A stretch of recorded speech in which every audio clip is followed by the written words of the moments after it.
When the sun slowly emerges behind the hilly surroundings of Sabarkantha district, life begins after a long and chilly winter night in this village of Naranpur. The beginning of a new day, full of light and hope.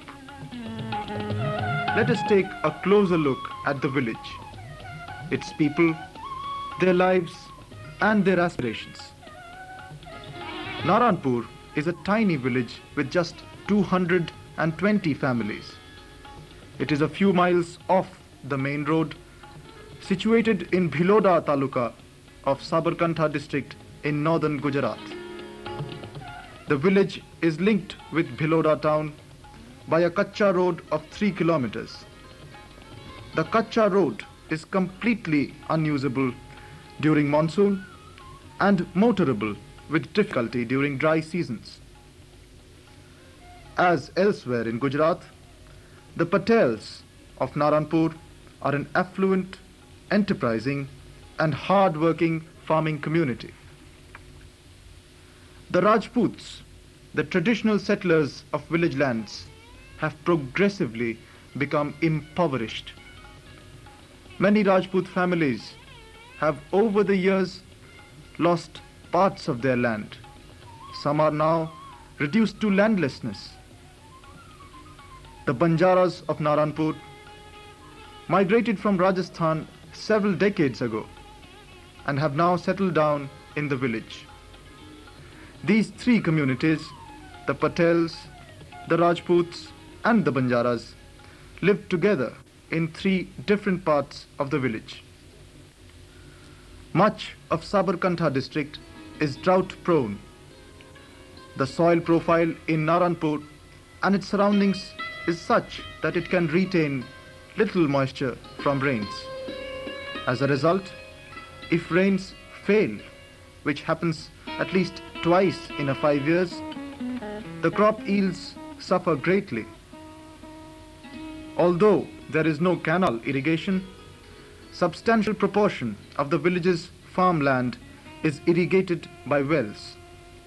Water table is low and digging wells a costly business. Banjaras and Rajputs either do without irrigation or have to buy water from Patels. Wells are therefore normally owned by Patels. Their crops are therefore inferior to the crops of affluent Patels.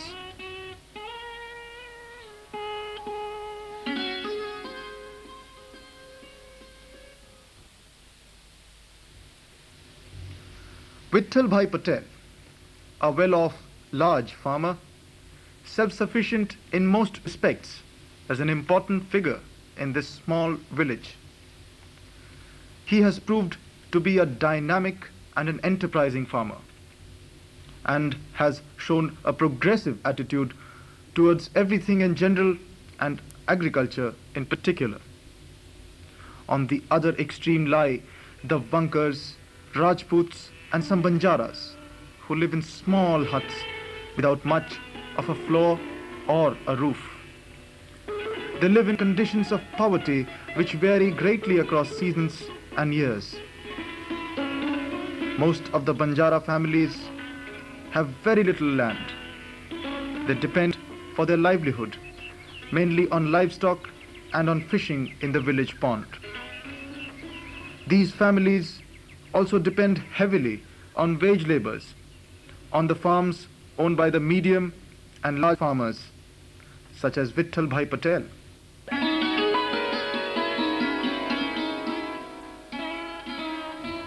Women typically spend substantial proportion of their time during a day looking after buffaloes and cows and collecting natural herbage for feeding them.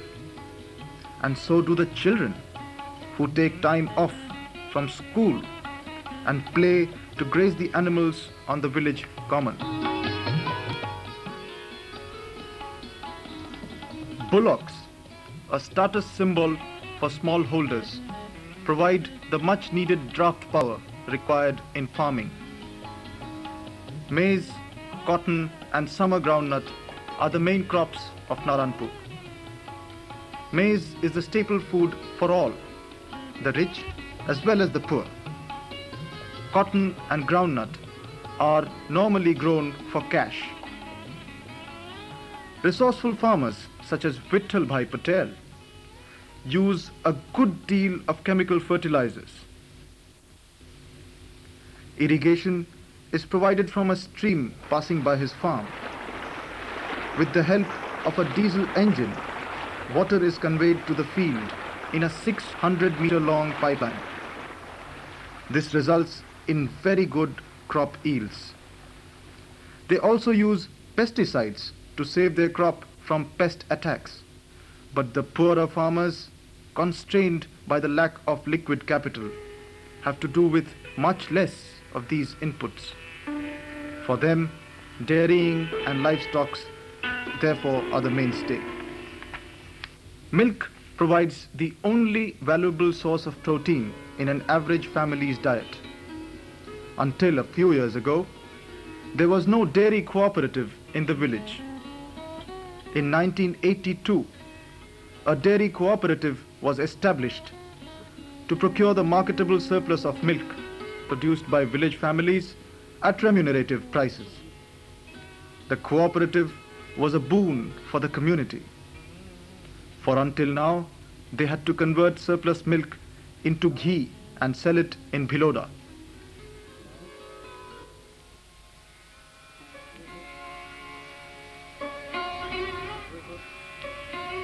All these, however, had very little effect on the poor of Naranpur, who continue to aspire to the little comforts that the Patels and other medium farmers in the village enjoy. Even so, it is not difficult to see a few young small farmers struggling to break out of the vicious circle of subsistence agriculture by the sheer force of their dynamism and innovativeness.